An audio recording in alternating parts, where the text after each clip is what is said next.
nafasi ambayo tunaendelea na somo letu, somo ambalo linaenda kwa kichwa kinachosema self awareness, ama jitambue wewe ni nani, jitambue wewe ni nani. Sehemu ya kwanza tulipata neema ya kuzungumza mambo machache, na leo ni sehemu ya pili. Sehemu ya kwanza tulizungumzia mambo mawili, tuliweka msisitizo mkubwa katika mambo makubwa mawili. Jambo la kwanza lilikuwa ni kuhusiana na maumbile, na jambo la pili lilikuwa ni kuhusiana na mazingira. Tulizungumza juu ya habari ya mazingira uliotoka na maumbile ambayo Mungu amekujalia kuwe nayo, ya kwamba ni vitu ambavyo Mungu aliona ni vema na vitakusaidia wewe kutimiliza vema kusudi lako la kuwepo hapa duniani. Na tukaangalia jinsi ambavyo tafsiri mbalimbali za dunia hii zinaweza zikakuathiri, zikakutoa nje ya mstari, ukaanza kupata tafsiri nyingine tofauti na ile tafsiri ya Mungu ambayo alikusudia kwenye maisha ya kwako. Na leo tunaendelea na somo letu, na leo nataka tuangalie kitu cha msingi sana. Leo nataka tuangalie somo linasema hatari ya mtu kutoona fahari ya vile alivyo. Hatari ya mtu kutoona fahari ya vile Mungu alivyomfanya. Na tutazungumzia zaidi maumbile, kutoona fahari vile ambavyo Mungu amekufanya. Kama Mungu amekufanya wewe mfupi, ama amekufanya wewe mrefu, ama amekufanya wewe mwembamba, amekufanya wewe mnene, amekufanya wewe una maumbile madogo ama maumbile makubwa, amekufanya kwa muonekano huo ulionao, vile ambavyo Mungu amekufanya, kwa namna yoyote vile ambavyo Mungu amekufanya. Usipoona fahari ya vile Mungu alivyokufanya, kuna hatari kubwa sana. Na leo nataka tuzungumzie hii hatari ambayo watu wengi sana imewaathiri, na watu wengi sana wamejikuta hata mwisho wa siku hawaoni thamani ya wao kuwa hapa duniani. Mimi nataka nianze tu na kukwambia kitu kimoja. Ni lazima uone fahari ya vile ambavyo Mungu amekufanya. Ni lazima uone fahari ya vile ambavyo Mungu amekuwa namna hiyo. Sikiliza, Mungu alipokufanya alisema kwamba aliona kwamba ni vema wewe uwe hivyo ulivyo. Mungu aliona kuwa ni vema. Hakuna kitu kinachomdisappoint Mungu kama mtu kutojikubali vile alivyo. Kwa sababu Mungu alimfanya akaona hivi alivyo, huyu mtu hivi alivyo ndivyo ambavyo ataweza kutimiliza vema kusudi langu. Mungu alimuona kwamba hivi alivyo na ufupi wake, hivi alivyo na urefu wake, hivi alivyo na namna yoyote vile ambavyo Mungu amekufanya. Mungu aliona kwamba ni vema hivyo, itakusaidia wewe kutimiliza vema kusudi la wewe kuwepo hapa duniani. Lakini cha kushangaza watu wengi wamejikuta hawaoni fahari, hawakubali vile ambavyo Mungu amewafanya. Wanaona kana kwamba yamkini labda Mungu angeniongezea kitu fulani, yamkini Mungu angenipunguzia kitu fulani, yamkini ningekuwa kama fulani. No, Mungu alisema ni vema mtu huyu awe hivi nilivyomfanya, kwa sababu hivi nilivyomfanya ndivyo ambavyo anaenda kutimiliza vema kusudi langu la yeye kuwepo hapa duniani. Sasa kuna hatari kubwa sana. Nataka tuzifahamu hizi hatari ili ujue kwa nini unatakiwa ujikubali. Kwa nini unatakiwa ujionee fahari vile Mungu alivyokufanya. Hatari ya kwanza ya huyo mtu, hatari ya kwanza ni kutojikubali. Mtu yeyote ambaye ajionei fahari vile alivyo, kitu kinachokuja kwenye maisha yake ni kutojikubali. Hajikubali.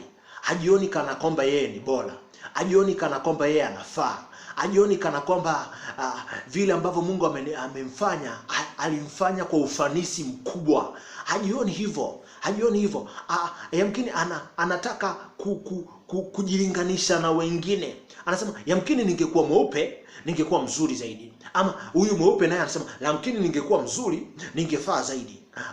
Huyu mwenye maumbile madogo anasema yamkini ningekuwa na maumbile makubwa ningefaa zaidi. Huyu mwenye maumbile makubwa anasema yamkini ningekuwa na maumbile madogo ningefaa zaidi. Huyu ambaye ana macho madogo anasema yamkini macho yangu yangeongezeka hivi ningekuwa makubwa labda ningefaa zaidi. Huyu ambaye labda mdomo wake ni mdogo anasema mdomo wangu ni mdogo sana, yamkini mdomo wangu ungekuwa mkubwa, yamkini ningefaa zaidi. Huyu mwenye macho, yani ajikubali vile alivyo, anajiona ana kasoro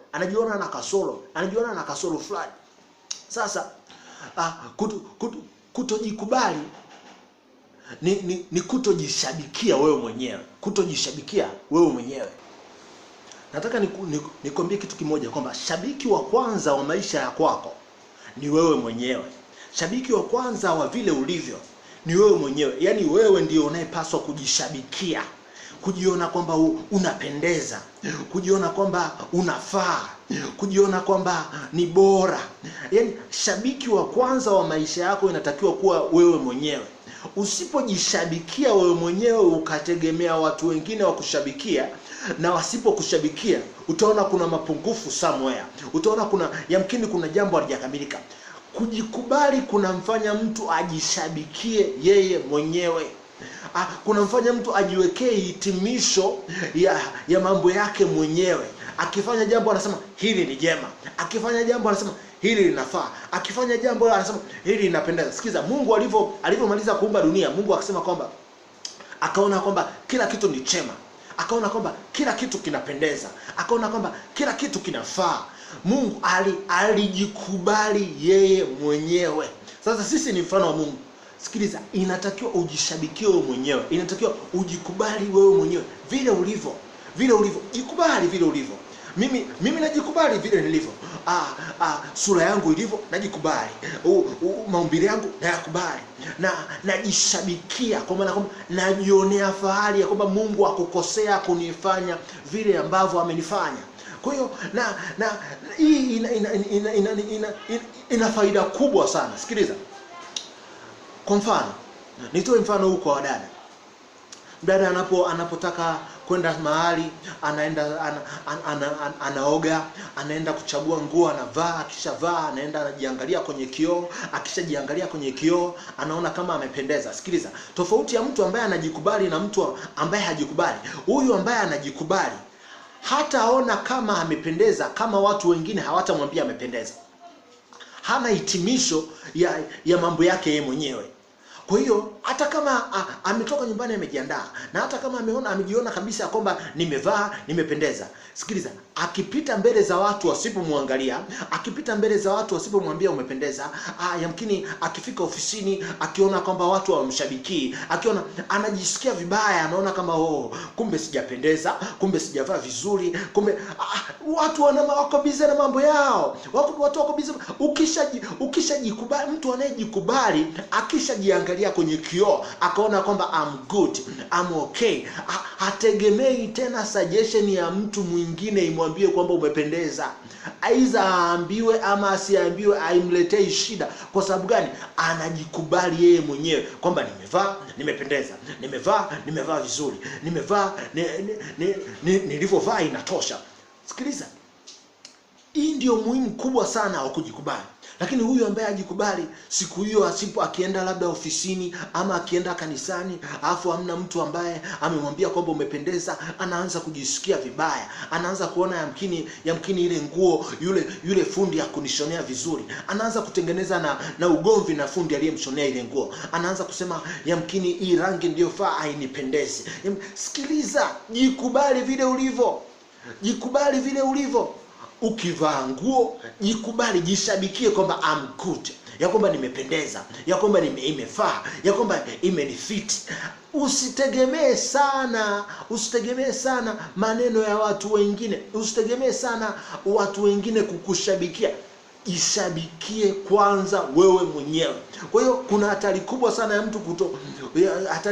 ya mtu kutojionea fahari vile alivyo, vile ambavyo Mungu amefanya. Na hatari ya kwanza ni kutojikubali, kutojiona kwamba anafaa, kutojiona. Hiyo hatari ya kwanza. Kuna hatari ya pili. Hatari ya pili ya huyu mtu ni kutojiamini. Sasa kutojiamini. Huyu mtu anaona kwamba yeye hawezi kufanya kitu fulani. Hiki kitu fulani kiko kwa ajili ya watu wa aina fulani. Sikiliza, anasema kwamba unataka nifanyeje? Unataka nifanye niende niingie kwenye fashion? Fashion mimi fashion iko kwa ajili ya watu fulani. Fashion iko kwa ajili ya watu fulani. Utamwambia huyu mtu sikiliza, labda fanya biashara ya duka. Mimi muonekano wangu sio wa kukaa dukani. Muonekano wangu sio wa kukaa. Hajiamini. Hana self confidence huyu mtu. Hana self confidence. hana self, hajiamini, anawaamini wengine, anawaona wengine ndio wanaweza, yeye hawezi. Sikiza, huyu mtu kila kitu anaona kama ni cha mtu fulani. Mtu fulani ndio anaweza. Ukisema okay, sasa hiki kitu kitahitaji labda uende interview. Nitaendaje interview? Kwa hiyo nitasimama mbele za watu wataanza kunionya. Mimi siwezi kufanya vitu kama hivyo. Watu wanaofaa kufanya vitu kama hivyo ni watu wa aina fulani. Hajiamini. Ni hatari kubwa sana ya mtu kutojionea fahari. Anasema kwamba mimi na ufupi huu nilio nao niende kusimama mbele za watu. Hapana, hii kitu inawafaa warefu. Hii kitu inawafaa watu wenye maumbile madogo. Hii kitu inawafaa watu wa namna fulani. Hii kitu inawafaa watu wenye rangi fulani. Nani kakwambia? Mungu alivyokufanya aliona ni vema. Aliona vile ulivyo unaweza kutimiliza vema kusudi lako. Nani mwingine akuambie kwamba unaweza? Ni wewe mwenyewe ujione kwamba unaweza. Jikubali, alafu jiamini. Have confidence on yourself. Ya kwamba vile nilivyo ninafaa kusimama mbele za watu. Vile nilivyo mimi ni mtu bora. Vile nilivyo ninafaa mwingine kuniheshimu. Vile nilivyo. Hakuna kitu kibaya kama mtu kukosa kujiamini. Ni kitu kibaya sana. Na watu wengi wameshindwa kufanya mambo mengi makubwa kwa sababu tu ya kushindwa kukosa kujiamini. Mwisho wa siku mtu anakuja anajuta, ningejua bwana. Unajua tu nilikuwa tu na mtazamo mbaya. Kumbe na mimi ningeweza kufanya. Mbona na fulani amefanya? Mbona fulani ni mfupi kama mimi? Mbona fulani ni mrefu kama mimi? Mbona fulani ni mweusi kama mimi? Mbona amefanya? Sikiliza. Kinachokugharimu ni kutoona fahari vile ambavyo Mungu amekufanya. Kule kutokuona fahari kunasababisha wewe kukosa kujiamini. Ukitaka uanze kujiamini, anza kuona fahari vile Mungu alivyokufanya. Jione kwamba ni bora. Usione tu watu wengine kwamba ni bora kuliko wewe, na wewe ni bora kama wao. Yamkini ni bora zaidi hata ya wao. Anza kujiona kwamba wewe unafaa. Jiamini. Take step. Kama kuna vitu ambavyo uliviahirisha kuvifanya kwa sababu ya kuona kana kwamba wewe ufai, kana kwamba wewe huwezi kufanya, anza kuvifanya. Anza kujiamini. Jikubali hivyo ulivyo na maumbile hayo ulio nayo. Hii kitu ilitokea kwa Musa.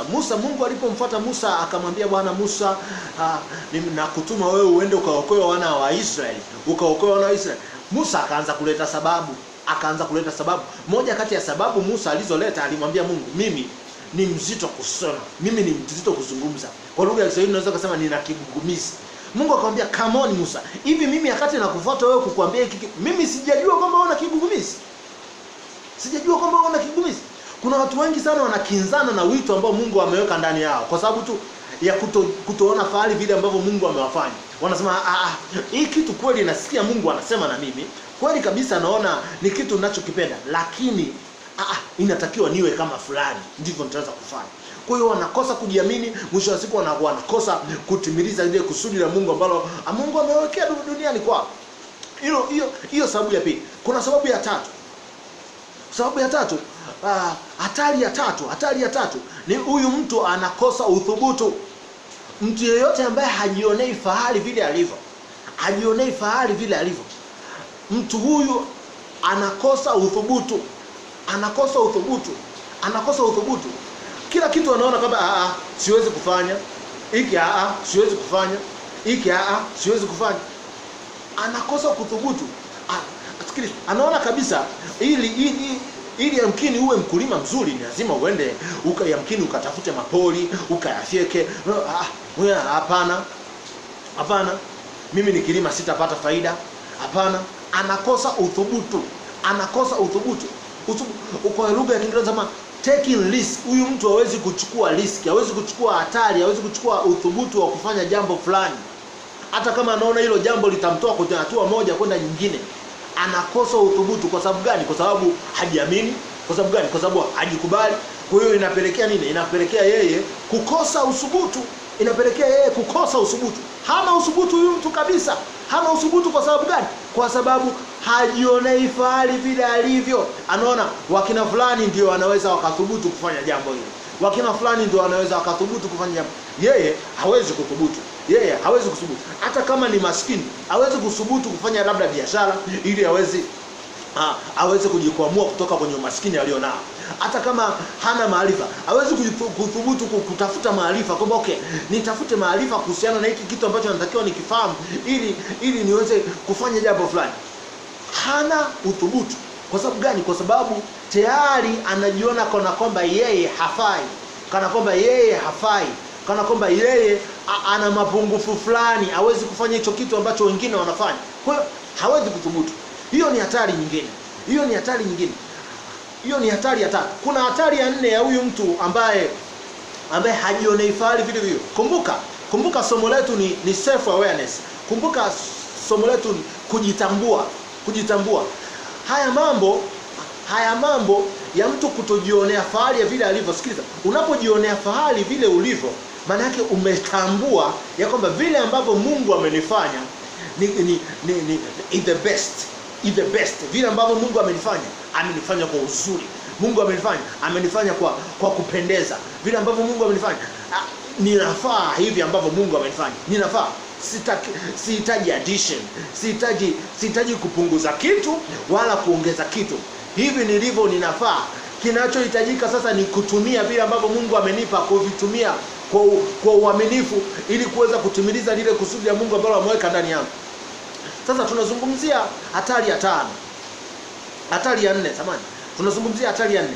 Huyu mtu ambaye hajionei fahari vile alivyo ni mtu ambaye muda wote anajilaumu tu kwamba anajilaumu. Kwanza anachojilaumu kwamba yamkini mimi ilitakiwa niwe kwa namna fulani. Ndivyo ningefaa zaidi.